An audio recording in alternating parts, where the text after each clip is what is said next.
साथियों, आप सबको बहुत बहुत नमस्कार, बहुत बहुत प्रणाम। इस समय हम चर्चा कर रहे हैं मोहम्मद इकबाल साहब की उन पंक्तियों पर जिसमें उन्होंने कहा था, कुछ बात है कि हस्ती मिटती नहीं हमारी, सदियों रहा है दुश्मन दौरे जहां हमारा। जिन कुछ एक महापुरुषों ने, महान विभूतियों ने इस भारत धरा पर जन्म लेकर यहाँ की संस्कृति को निर्मित करने का प्रयास किया, उसको आधार देने का प्रयास किया, उनमें दूसरा नाम आता है भगवान बुद्ध का। हमारे देश की संस्कृति अहिंसा परक संस्कृति है। यहाँ भगवद गीता में भगवान कृष्ण उद्घोष करते हैं, अहिंसा परमो धर्म। अहिंसा सबसे बड़ा धर्म है। आज धर्म के संबंध में बहुत भ्रांतियां फैली हुई हैं। हम विभिन्न प्रकार के अपनाए जा रहे ढोंग और आडंबरों को धर्म मान लेते हैं, लेकिन धर्म कोई दूसरी ही चीज़ है जिसको शायद हम समझने में बहुत बड़ी भूल कर रहे हैं और वहाँ तक पहुँचने का प्रयास भी नहीं कर रहे हैं जो धर्म है। अगर धर्म जानना है, धर्म को देखना है, तो हमने कहा है कि रामो विग्रहवान धर्मा। अगर धर्म को देखना है तो राम का आचरण देखिए, राम का चरित्र देखिए, वहाँ आपको धर्म मिलेगा। अगर आपको धर्म देखना है तो आप भगवान बुद्ध में देखिए, वहाँ आपको धर्म मिलेगा। साक्षात धर्म के अवतार हैं। अहिंसा परमो धर्म, अहिंसा सबसे बड़ा धर्म है। शायद गीता की इस पंक्ति में बहुत बड़ी सच्चाई है और उसको अपने आचरण के द्वारा चरितार्थ किया है भगवान राम ने, भगवान बुद्ध ने। आज हम भगवान बुद्ध के विषय में चर्चा करेंगे कि भगवान बुद्ध ने इस देश की संस्कृति को निर्मित करने में, पल्लवित पुष्पित करने में बहुत बड़ा योगदान दिया है और उन्होंने अपने जीवन यात्रा से सिद्ध कर दिया कि अहिंसा परमो धर्म, अहिंसा ही परम धर्म है। हिंसा से बड़ा कोई पाप नहीं हो सकता और अहिंसा से बड़ा कोई धर्म नहीं हो सकता।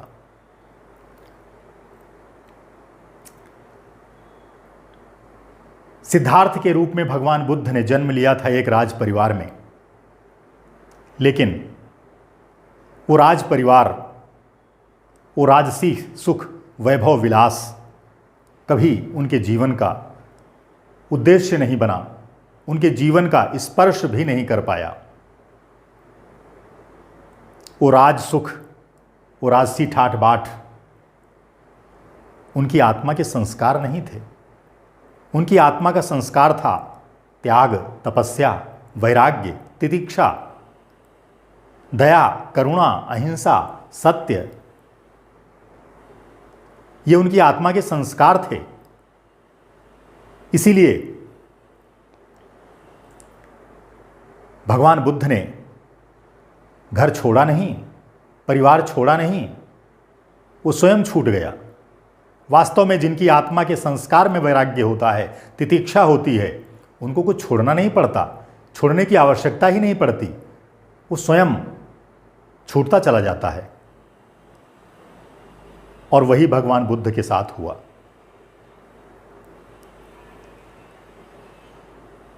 बचपन से ही जब वो जन्मे थे, उनके अंदर, उनके जीवन का संबल बने दया, करुणा, ममता, सत्य और अहिंसा, त्याग और वैराग्य। एक बार बचपन में ही जब वो उद्यान में विहार कर रहे थे तो उनके सामने ही एक बाणों से बिद्ध हंस गिरा। उसको देखकर वो दया से द्रवित हो गए, करुणा से उनके नेत्र गीले हो गए। तुरंत उसके पास जाकर उसे गोद में उठा लिया, उसको बाण से विमुक्त किया, उसको हाथों से सहलाने लगे, अपने अश्रुओं से उसके घाव को धोने लगे। इतने में ही उनका चचेरा भाई देवदत्त आया, धनुष बाण लिए हुए, और वो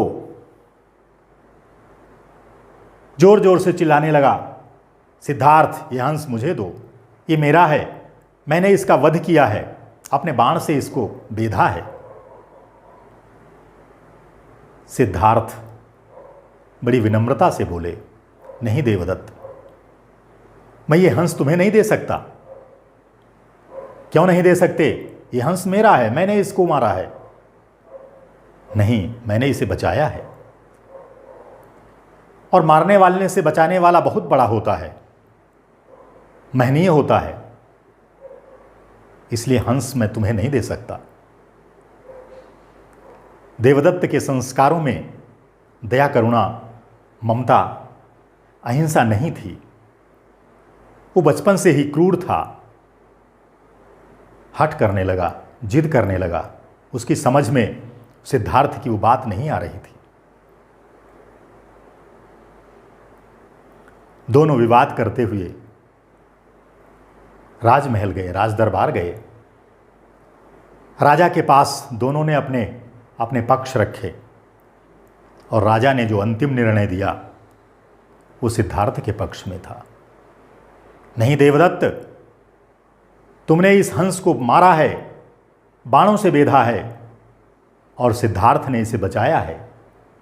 मारने वाले से बचाने वाला बहुत महान होता है, ये तुम्हें याद रखना चाहिए, समझ लेना चाहिए। इसलिए हंस सिद्धार्थ का है, और वो हंस सिद्धार्थ को मिल गया। तो बचपन से ही सिद्धार्थ के अंदर दया, करुणा के भाव थे, सत्य और अहिंसा के भाव थे। भला कैसे वो राजमहल में रुक सकते थे? उनके अंदर तो वैराग्य और तितिक्षा बाल्यकाल से ही हिलोरे मार रहे थे। माता पिता ने राजकीय बंधनों में बांधने का बहुत प्रयास किया, विवाह भी कर दिया, लेकिन विवाह का बंधन भी उन्हें अपने पाश में जकड़ नहीं पाया, बंधन में बांध नहीं पाया। संतान भी हो गई, लेकिन वो संतान भी उन्हें मोहपाश में बांध नहीं सकी। उनके अंदर से वो वैराग्य हिलोरे मार रहा था, कुलांचे मार रहा था। और नगर विहार करते समय उन्होंने कभी वृद्ध को देखा, कभी रोगी को देखा, तो कभी मरे हुए व्यक्ति को देखा, और उसे देखकर उनके अंदर जो सुषुप्त वैराग्य था वो जागृत हो उठा, और वो ऐसा जागृत हुआ कि सारे मोहपाश व्यर्थ सिद्ध हुए। माता पिता की वो ममता, पत्नी और पुत्र का मोह नहीं बांध सका, और एक दिन सबसे बिना बताए रात्रि के अंधकार में घर से निकल पड़े। और वो यात्रा थी उनकी महानिष्क्रमण की। वो महानिष्क्रमण बहुत बड़े उद्देश्य को लेकर हुआ था, जिस उद्देश्य को पूरा करना था। उसमें सहायक बना छंदक सारथी, जिससे उन्होंने कहा, अरे छंदक, तुम हमें ले चलो और भार्गव मुनि के आश्रम में छोड़ दो, मैं तुम्हारा ये उपकार कभी नहीं भूलूंगा। और छंदक के साथ अश्वारूढ़ होकर वो भार्गव मुनि के आश्रम की ओर चल दिए। आज उन्हें परम शांति मिल रही थी। आज बुद्धत्व की ओर उनकी यात्रा प्रारंभ हुई थी। अभी तक जो सिद्धार्थ थे वो बुद्धत्व की यात्रा की ओर निकल पड़े थे, और वो महानिष्क्रमण की यात्रा उनके लिए, उनके अंतर मन को अत्यंत आह्लादित कर रही थी, प्रसन्न कर रही थी, सुख प्रदान कर रही थी। और छंदक के साथ वो आखिर पहुंच गए तपोवन में, भार्गव मुनि के। बुद्ध चरितम में महाकवि अश्वघोष ने बहुत सुंदर वर्णन किया है। जब वो भार्गव मुनि के आश्रम में घोड़े से उतरे तो वो कहते हैं, सविस्मय निवृत्त्यर्थम तपः पूजार्थमेव च, सविस्मय निवृत्त्यर्थम तपः पूजार्थमेव च स्वाम चानिवर्तिताम रक्षन अश्वपृष्ठादवातरत। आज सिद्धार्थ घोड़े के पीठ से उतर रहे हैं तो उनके मन में क्या भाव है, उनके मन में क्या संकल्प है, उनके मन में कौन सी भावनाएं हिलोरे मार रही हैं, किस उद्देश्य को लेकर आज घोड़े से उतरे हैं। विस्मय निवृत्त्यर्थम, उनके हृदय में, उनके मन मस्तिष्क में, उनके अंतर मन में बहुत सारे विस्मय संसार को लेकर, इस दुनिया को लेकर भरे हुए हैं। जो उन्होंने नगर विहार के समय कुछ देखे थे और उससे ज़्यादा तो उनके अंतर मन में और उपजे हैं। उन संसार के आश्चर्यों को, आखिर ये जीव क्यों वृद्ध होता है, आखिर ये प्राणी क्यों रोगग्रस्त होता है, और अंत में ये प्राणी मृत्यु को कुप्राप्त होता है। क्या यही जीवन की सच्चाई है? वृद्धता, अस्वस्थता, मृत्यु, क्या चरम परिणति यही है जीवन की? क्या जो इतना बहुमूल्य जीवन मिला है, क्या वास्तव में यही सब सहने के लिए मिला है? और चरम परिणति उसकी मृत्यु के रूप में ही होती है, इसके अलावा इसका कोई उद्देश्य नहीं है? ये तमाम सारे प्रश्न उनके अंतर्मन में भरे हुए थे, उनको आंदोलित कर रहे थे। और यही आंदोलित करने वाले प्रश्नों के खोज में, प्रश्नों का उत्तर जानने के लिए आज वो घोड़े की पीठ से उतरे हैं। छंदक उनका सहयोगी बना है। सविस्मय निवृत्त्यर्थम तपो पूजार्थमेव च, वो तप के लिए आए हैं, तपस्या के लिए आए हैं। कौन सी तपस्या? वही जो इन विस्मयों के निवारणार्थ उन्हें करनी है, ताकि उनके मन के अंदर उपजे ये विस्मय दूर हो सकें। पूजार्थमेव च, उनको पूजा आज करनी है। ये जो मानव जीवन मिला है, इसके चरम उद्देश्य को, चरम लक्ष्य को, परम लक्ष्य को खोजना है। इस पूजा के निमित्त आज वो घोड़े की पृष्ठ से उतरे। स्वाम च अनुवर्तिताम रक्षण, अपने इन तमाम प्रश्नों का उत्तर जानने के लिए वो आज भार्गव मुनि के आश्रम में पहुंचे हैं। और कहते हैं वो, हे छंदक, अब तुम जाओ, तुमने हमें यहाँ भार्गव मुनि के आश्रम में पहुँचा दिया, बस तुम्हारी यहीं तक यात्रा थी, अब मेरी यात्रा यहाँ से शुरू होगी। तुम घर लौट जाओ और हमारे माता पिता से हमारा संदेश कह देना। उनसे कह देना कि यद्यपि मैंने बहुत बड़ा अपराध किया है कि मैंने उनकी बिना अनुमति के प्रस्थान किया है, घर से निकला हूँ, ये अपराध है, इसके लिए तुम क्षमा मांग लेना हमारी ओर से। और कह देना, इसके अलावा मेरे पास कोई उपाय नहीं था, क्योंकि आपका मोह मुझे आने नहीं देता और मैं उस राज परिवार के बंधन में बंध कर रह नहीं सकता था, इसलिए मुझे आपकी बिना अनुमति के निकलना पड़ा है। और उद्देश्य मेरा स्पष्ट है, मेरा उद्देश्य बता देना जाकर के मेरे माता पिता से कह देना कि सिद्धार्थ, जो आपकी अनुमति के बिना गया है, जरा मरणनाशार्थम तपोवनम प्रविष्टोस्मि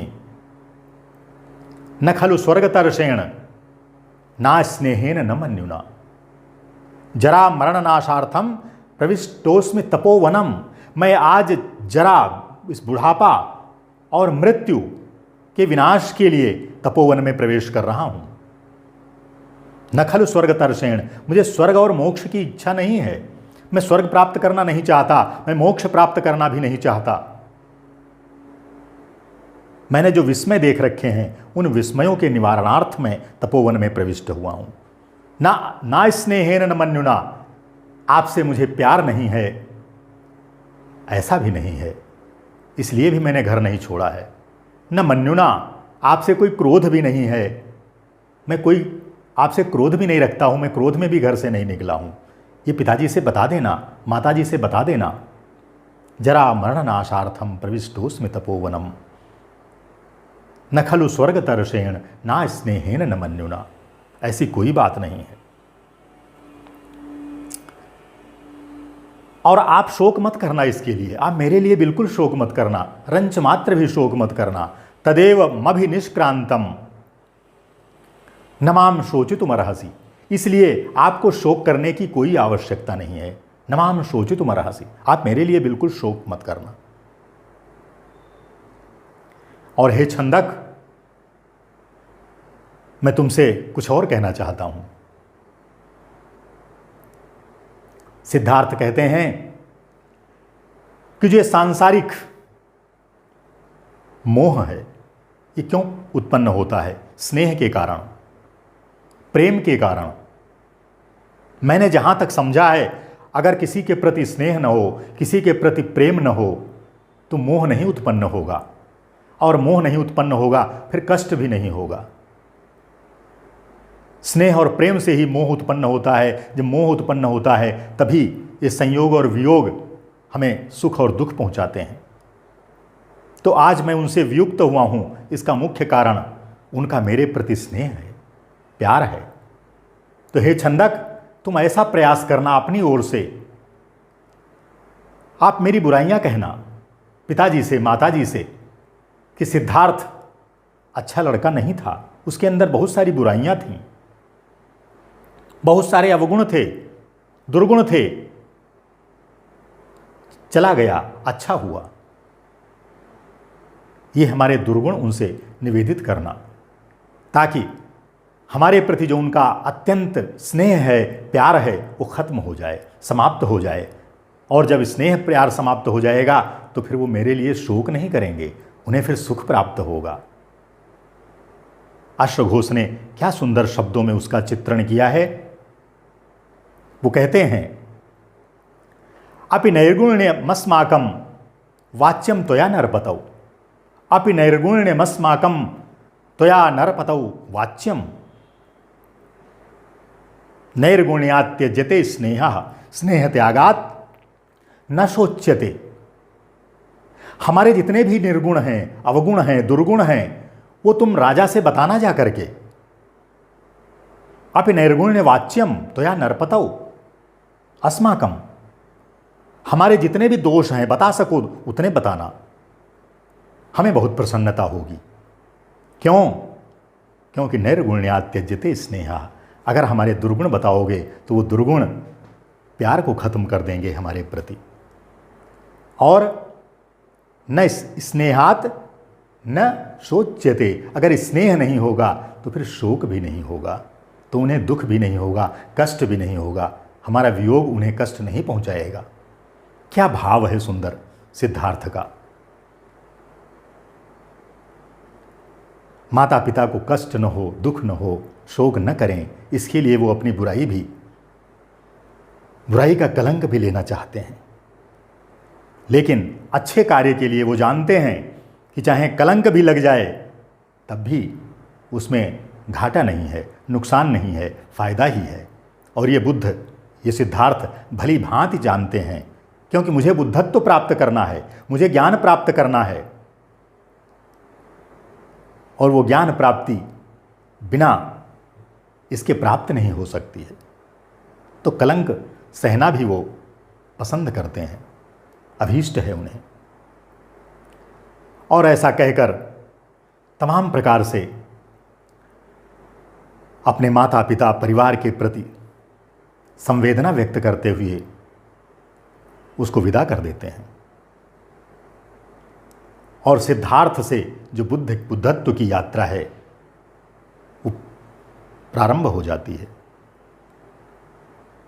अगर आप देखें, सिद्धार्थ नाम ही बता रहा है, सिद्ध अर्थ, अर्थ का अर्थ है प्रयोजन। अर्थ के कई अर्थ होते हैं। अर्थ का धन भी होता है, अर्थ का मतलब विषय भी होता है, अर्थ का मतलब प्रयोजन भी होता है।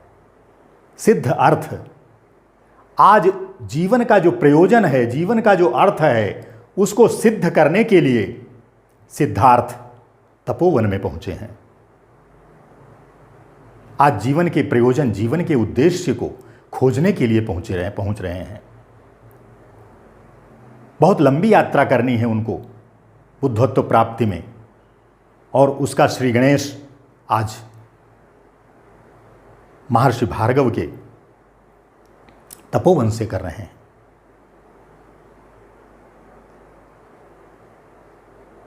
और बुद्ध ने जब ये यात्रा प्रारंभ की तो इस यात्रा में पाथेय था उनका वही वैराग्य और तितिक्षा। जहाँ ये पाथेय होते हैं वहाँ पर तो जो उनका अभीष्ट प्रयोजन है उसकी सिद्धि में रंच मात्र भी संदेह नहीं होता। और इसी कारण इस यात्रा में, इस मार्ग में उनके असंख्य हजारों अनुयायी साथ हो गए और अंत में उन्हें बुद्धत्व की प्राप्ति हुई, ज्ञान की प्राप्ति हुई। आज बुद्धिज्म केवल भारत का नहीं, वो भारत में बुद्ध जन्मे थे। जिस समय बुद्ध का जन्म हुआ था अखंड भारत था, और वो आज भारत के नहीं हैं, वो बुद्धिज्म पूरी दुनिया में फैल चुका है। लेकिन बड़ा दुख होता है कि जिस भारतीय संस्कृति को बुद्ध ने प्रचारित किया, प्रसारित किया, जिसको आधार दिया, संबल दिया, जिसका निर्माण किया, आज जब दुनिया में हिंसा का तांडव देखते हैं, जब अपने देश में हिंसाएं देखते हैं तो बड़ा दुख होता है। हमारे देश की संस्कृति को जिसको राम और बुद्ध ने निर्मित किया है उसको कोई नष्ट नहीं कर सकता, लेकिन कुछ पल के लिए हम लोग भूल जाते हैं कि हम किसकी संतान हैं, और तभी से उसमें दोष प्रारंभ हो जाते हैं। तो हमें नहीं भूलना चाहिए कि हम राम की संतान हैं, हम बुद्ध की संतान हैं। उन बुद्ध की संतान हैं जिन्होंने अहिंसा और करुणा, सत्य, अहिंसा, दया, त्याग, ममता का उपदेश दिया है, जन जन तक फैलाया है, चारों दिशाओं में उसका प्रचार प्रसार किया है। अंगुलीमाल जैसा राक्षस भी बुद्ध के उपदेशों से प्रभावित हो गया और उनकी शरण में आ गया, शरणागत हो गया। जिसने सैकड़ों हजारों हिंसाएं की थीं, लोगों के सर कलम किए थे, उनकी अंगुलियों की माला पहनता था, जिससे लोग थरथर कांपते थे, घबराते थे। बुद्ध यात्रा कर रहे थे वैशाली की ओर, उनको जाना था वैशाली से, आगे जंगल का रास्ता था। लोगों ने रोका, महाराज बच जाइए, अंगुलीमाल है, बहुत बड़ा राक्षस है, दैत्य है, दस्यु है, नुकसान पहुंचा सकता है। बुद्ध कहाँ मानने वाले थे, क्योंकि बुद्ध तो ज्ञान प्राप्ति की ओर अग्रसर थे, और ज्ञान की प्राप्ति में कोई बाधा अगर आ जाए तो फिर कैसे ज्ञान प्राप्त होगा। उन्हें तो दुनिया को दिखाना था, तो दुनिया को रोकने से कहाँ रोक सकते थे। और अंत में जा करके अंगुलीमाल से ऐसे प्रश्न किए कि अंगुलीमाल निरुत्तर हो गया। कहा, मैं जानता हूं कि तुमने इतने सिर कलम किए हैं, इतनी हिंसाएं की हैं, मैं केवल तुमसे एक प्रश्न पूछता हूं, उसका उत्तर दे दो। क्या तुम इस पेड़ के 10 पत्ते तोड़ के ला सकते हो? अरे इसमें क्या बात है, पत्ते तोड़ने में क्या है? कहा ले आओ। फिर ले आया। जाओ इन पत्तों को फिर डाल में सजा दो जैसे ये सजे हुए थे। ये कैसे हो सकता है? कैसी बातें करते हो? क्या कोई टूटा हुआ पत्ता भी फिर से डाल में लग सकता है? क्यों नहीं लग सकता? जब तुम तोड़ सकते हो तो लगा नहीं सकते क्या? नहीं, मैं नहीं लगा सकता। तो अगर तुम लगा नहीं सकते हो तो फिर तोड़ने का भी तुम्हें अधिकार नहीं है। तुम अगर जीवन किसी को दे नहीं सकते हो तो तुम्हें किसी का जीवन लेने का भी अधिकार नहीं है। अंगुलीमाल को समझ में आ गया था, उसके ज्ञान चक्षु खुल गए थे, उसके जो प्रज्ञा चक्षु बंद थे, निमीलित थे, आज वो उद्घाटित हो गए हैं और वो चरणों में पड़ गया भगवान बुद्ध के। बुद्ध ने उसे आशीर्वाद दिया, जाओ तप करो। महाराज अब तो मैं आपके ही शरणागत हूं, आपके साथ ही तप करूंगा, और उन्हीं की यात्रा में शामिल हो गया। तो जिस देश में ऐसे बुद्ध हुए हों जिन्होंने अंगुलीमाल जैसे दस्यु को भी, खूंखार दस्यु को भी, उसके मन को, जीवन को परिवर्तित कर दिया हो, भला उस देश में हिंसाएं अच्छी लगती हैं? कदापि नहीं। हमें तो बुद्ध का अनुयायी बनना है, हमें तो बुद्ध के दिए हुए उपदेशों का पालन करना है। अहिंसा परमो धर्मः, इसका पालन करना है, इसको सिद्ध करना है। आज विश्व तृतीय विश्व युद्ध के मुहाने पर खड़ा हुआ है। ऐसे में भगवान बुद्ध हमारे लिए आदर्श हैं। अगर हमें इन युद्धों से अपनी रक्षा करनी है, खुद को बचाना है, अपनी संपूर्ण मानवता को बचाना है, तो फिर हमें भगवान बुद्ध की शरण में जाना होगा। भगवान बुद्ध की शरण में जाने के लिए उनके उपदेशों से इतर और कोई मार्ग नहीं है। जो उन्होंने उपदेश दिए हैं, जो उन्होंने सन्मार्ग बताया है जीवन का, जीवन जीने का, उस पर हमें चलना होगा। बुद्ध कहते हैं कि अगर हमें हजारों लड़ाइयाँ लड़नी पड़ें तो वो व्यर्थ हैं, उससे हम कभी जीत नहीं सकते हैं। हजारों लड़ाइयों को जीतने की अपेक्षा हमें खुद को जीतना चाहिए। जब हम खुद को जीत लेंगे तो फिर किसी भी लड़ाई में पराजय होने की तो संभावना ही नहीं होती है। और वास्तव में अगर आप बुद्ध के इस उपदेश पर विचार करें तो आपको समझ में आ जाएगा कि दूसरों को जीतने की अपेक्षा हमें खुद को जीतना कितना महत्वपूर्ण है, कितना आवश्यक है। आज हमने दूसरों को तो जीतने के लिए तमाम उपक्रम रच रखे हैं। अणुबम, परमाणु बम, इनका जखीरा मैंने कलेक्ट कर रखा है, इकट्ठा कर रखा है। अस्त्र शस्त्रों की होड़ मचा रखी है।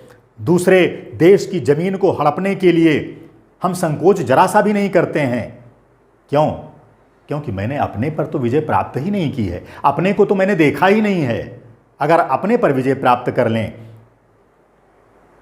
तब तो फिर किसी से युद्ध करने की आवश्यकता ही नहीं होगी। तो आज हमें बुद्ध की ओर देखने की आवश्यकता है। बुद्ध हमारे आदर्श हैं। आज अगर हमें मानवता को विजयी कराना है, अगर मानवता पर विजय प्राप्त करनी है, तो हमें राम और बुद्ध के संदेशों को अपनाना पड़ेगा। वही एक मार्ग है, इसके अलावा कोई मार्ग नहीं है। वेद की एक पंक्ति है, नान्यः पंथा विद्यते अनाय, इसके अलावा और कोई रास्ता नहीं है। राम, बुद्ध, गांधी, इनका ही मार्ग वास्तव में हमें अजेय बना सकता है, इस मानवता को से भी, और हमें खुद पर भी विजय दिला सकता है। तो आइए हम भगवान बुद्ध के आदर्शों पर चलें, उनके विचारों, उनके पद चिन्हों पर चलें। और जब तक हम उनके पद चिन्हों पर नहीं चलेंगे तब तक हम दुनिया में, अपने देश में शांति कायम नहीं कर सकते हैं। बहुत बहुत धन्यवाद।